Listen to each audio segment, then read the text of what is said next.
हाय everyone, जय हिंद to all of you. मैं सुकृत गुप्ता अचीवर्स इंस्टीट्यूट से बात कर रहा हूँ आपसे। तो बहुत सारे पेरेंट्स और बच्चों की क्वेरी होती है कि 10th के एग्जाम्स दे दिए हैं, अब एनडीए के लिए कब प्रिपेयर करना चाहिए, एनडीए के फॉर्म कब फिलअप करने चाहिए। हम उन सभी बातों पे इतनी सीरीज में बात करेंगे और ये बताएंगे कि आप एनडीए में right from the first day to the last day कैसे आप प्रिपेयर कर सकते हो और कैसे आप उसमें आगे जा सकते हैं। तो देखिए, एनडीए में सबसे पहले इंपॉर्टेंट है कि आपको ये पता होना चाहिए कि आपके फॉर्म कहां से निकलते हैं, कौन फॉर्म को आउट करता है और कौन सी एजेंसीज का एग्जाम लेती है, एंड आपकी कंडीशंस, आपके एलिजिबिलिटी कंडीशंस क्या है उसके लिए, what are the eligibility which is required. तो हम उसके ऊपर आज बात करेंगे।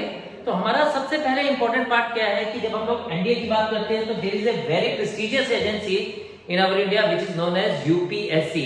जी हाँ, ये वही यूपीएससी जो आईएएस के एग्जाम भी कंडक्ट करता है। मोस्टली बच्चों को लगता है कि UPSC means IAS. No, UPSC बहुत सारे एग्जाम्स कंडक्ट करता है और आपका एनडीए जो कि बहुत प्रेस्टिजियस एग्जाम है वो भी यूपीएससी ही कंडक्ट करता है। तो यूनियन पब्लिक सर्विस कमीशन हर साल 2 बार एग्जाम कंडक्ट करती है।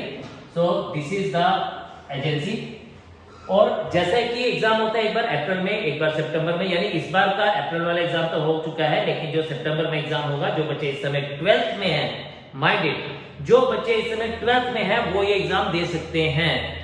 तो इसकी लास्ट डेट निकल चुकी है, लेकिन फिर भी मेरा फर्ज है कि आपको गाइड करना, स्पेशली उन बच्चों को जो बच्चे अभी 11th में आए हैं, ताकि आप जब 12th में पहुंचे तो आप ये गलती ना करें, आप टाइमली फॉर्म फिलअप करें और टाइमली एग्जाम के लिए प्रिपेयर करें।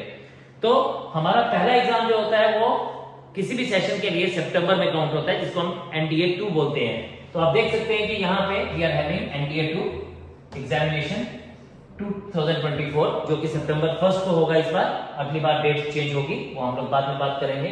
This exam is conducted by UPSC. UPSC इस एग्जाम को लेके चलता है।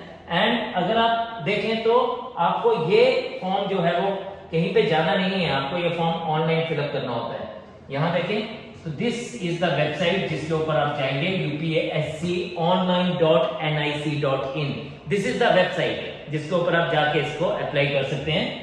एंड उसके बाद आपको जो भी मॉडिफिकेशंस है, जो भी कुछ करना है, वो आप उसी वेबसाइट के ऊपर जाके अपने प्रोफाइल को डालते हैं। सिंपल, जैसे आप नॉर्मली फॉर्म फिलअप करते हैं ऑनलाइन, यही फॉर्म फिलअप करना है।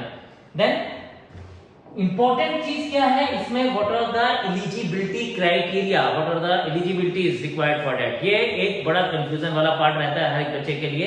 तो सबसे इंपॉर्टेंट बात है कि मेल और फीमेल दोनों इस एग्जाम को दे सकते हैं। किसी टाइम पे सिर्फ मेल देते थे, अब फीमेल्स भी दे सकती है। This is a very good news कि हमारी बेटियां बेटों से कम नहीं है, तो वो भी इस पर्टिकुलर इंडियन आर्मी का, प्रेस्टिजियस इंडियन आर्मी का हिस्सा बन सकती हैं। तो they can also give that exam. So it is both for male and female. And उसके लिए कुछ बेसिकली चीजें हैं कि सिटीजन ऑफ इंडियन होना चाहिए या नेपाल का होना चाहिए, और जो सिटीजन जो है वो बहुत सारी कंट्री से अगर इंडिया में माइग्रेट हुआ है, इंक्लूडिंग पाकिस्तान, ध्यान रखिएगा, पाकिस्तान से भी अगर इंडिया में कोई माइग्रेट हुआ है और वो इसी इंटेंशन से यहाँ पे रह रहा है कि मुझे इंडिया में ही रहना है और इसकी सिटीजनशिप चाहिए, तो वो भी अप्लाई कर सकता है। देन उसके बाद Gorkha from Nepal, they can come and they can be the part of this exam, they can give this exam। उसके अलावा और कौन कौन एलिजिबल है, अगर हम लोग रफली कहें तो इंडियंस मेनली एलिजिबल हैं, जो कि हमारे पास 12th क्लास के बच्चे हैं वो एग्जाम के लिए एलिजिबल हैं। 12th के बाद भी आप एग्जाम दे सकते हैं, लेकिन 10th के बाद आप इस एग्जाम को नहीं दे सकते। ये बहुत बड़ा कंफ्यूजन होता है बच्चों को। तो 10th के बाद नहीं दे सकते। हाँ, 10th के बाद आप प्रिपरेशन जरूर स्टार्ट कर सकते हैं, बट आपका जो पहला एलिजिबल चांस आएगा वो 12th क्लास में आएगा, जब आप 12th क्लास में एंटर करेंगे। Another important thing to understand here is कि हमारे पास एज लिमिट क्या होनी चाहिए। हमारे पास सेक्स तो हमें पता लग गया, male female both can give the exam. हमारा एज क्या होना चाहिए, एज जैसे कि ये जो अपकमिंग एग्जाम है उसका एज है 2 जनवरी 2006 से लेके 1 जनवरी 2009 तक। आप अपनी एलिजिबिलिटी को इस एज के हिसाब से चेक कर सकते हैं। ये जो एज है ये इस साल सितंबर वाले एग्जाम के लिए है। अप्रैल वाले के लिए नेक्स्ट जो है 6 महीने बढ़ जाएगी, उसके बाद सितंबर के लिए 1 साल बढ़ जाएगी, और ऐसे ऐसे करके आप चेक कर सकते हैं। लेकिन मैं आपको इसका छोटा सा गुरु मंत्र बताता हूं। जनरली बच्चों को जो कंफ्यूजन होता है वो लिखा जाता है 16.5 to 19.5 is the age criteria. But please understand, ये जो एज लिखी गई है ये होती है जब आप एकेडमी में पहुंचते हैं तब की। आपको फॉर्म लगभग 1 साल पहले फिलअप करना पड़ता है। मतलब आप फॉर्म फिलिंग के टाइम आपकी एज 15.5 to 18.5 होनी चाहिए। अगर आप 18.5 साल तक की एज के हैं तो ही आप ये फॉर्म फिलअप कर सकते हैं, अदरवाइज ये फॉर्म आपके हाथों से निकल जाएगा। बहुत बार बच्चों को मायूसी होती है जब वो 18.5 साल क्रॉस कर लेते हैं और उनको लगता है हम 19.5 साल तक फॉर्म फिलअप कर सकते हैं। तो be very sure that whenever you will be filling up this form your age has to be lesser than 18.5। Very very important point. Then आगे अगर हम लोग देखते हैं तो द नेक्स्ट थिंग इज कौन कौन इसमें फिलअप कर सकता है। देखिए इसमें आपके पास आर्मी विंग के लिए एनी स्टूडेंट फ्रॉम 10+2, चाहे वो साइंस का हो, medical, non medical, arts and commerce, किसी भी फील्ड से हो, it does not matter at all. आप किसी भी, आपका सिंपली क्या होना चाहिए 10+2 पैटर्न ऑफ एनी बोर्ड और एग्जामिनेशन, और कोई इसमें आपके पास क्या नहीं है, कोई भी रिस्ट्रिक्शन नहीं। आप कोई भी सब्जेक्ट से हो, आप कोई भी अपने व्हाट वी से डिफरेंट सब्जेक्ट्स लेके चलें, तो आपको इसके लिए घबराने की जरूरत नहीं है। आप इस एग्जाम को बड़े आराम से दे सकते हैं। बट यस, एडवाइजेबल ये होता है कि आपको मैथ्स आना चाहिए, बिकॉज एग्जाम के पैटर्न में 11th 12th का कंप्लीट मैथ्स है। इसीलिए जनरली बोला जाता है कि नॉन मेडिकल वाला बच्चा जो है वो इसको दे। तो आप किसी भी स्ट्रीम से हैं, it does not matter, but exam आप दे सकते हैं।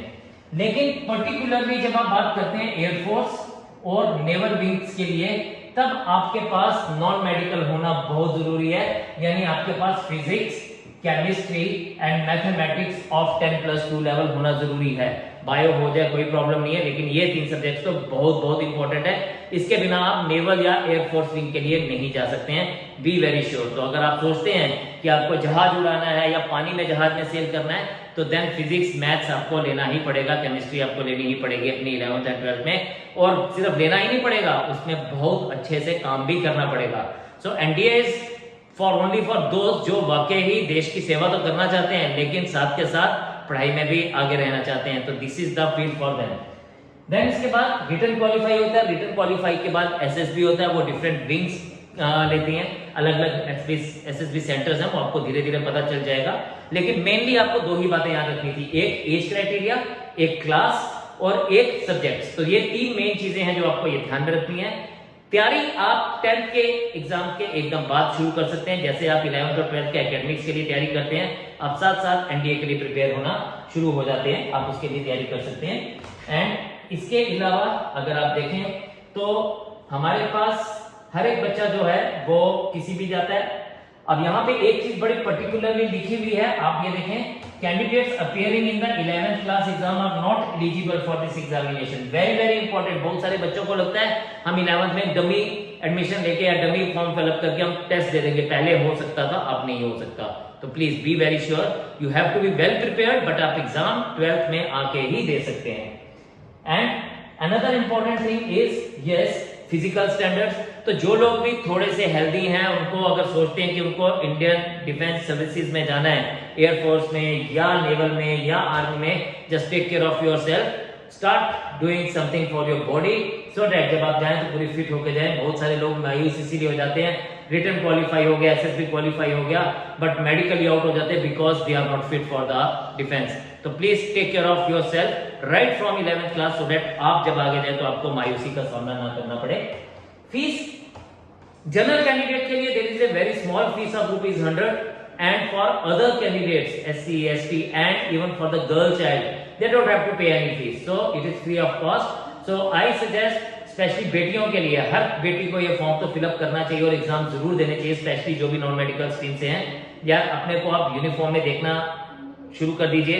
Manifest that you will be getting this stars one day, so definitely you will reach that stars. So इसके बाद हम आने वाली सीरीज में हम लोग बात करेंगे कि और क्या क्या चीजें आपको रिक्वायर्ड हैं, हम लोग कब से प्रिपरेशन शुरू कर सकते हैं, हमें क्या क्या चीजें कैसे पढ़नी चाहिए, किस चीज को हमें लेके चलना चाहिए, किस तरह से दोनों चीजों को बैलेंस मेंटेन करना है एकेडमिक्स में और हमारे कॉम्पिटिटिव में। तो हम इन सब चीजों के ऊपर बात करेंगे और इसके अलावा आपको और क्या करना है, अपनी पर्सनैलिटी में निखार कैसे लाना है। तो we will be talking further in this series. तब तक आप हमारे साथ बने रहिए और ज्यादा जानकारी के लिए subscribe our channel and hit the bell icon. So see you soon. God bless you. Jai Hind. Achievers, striving for your career.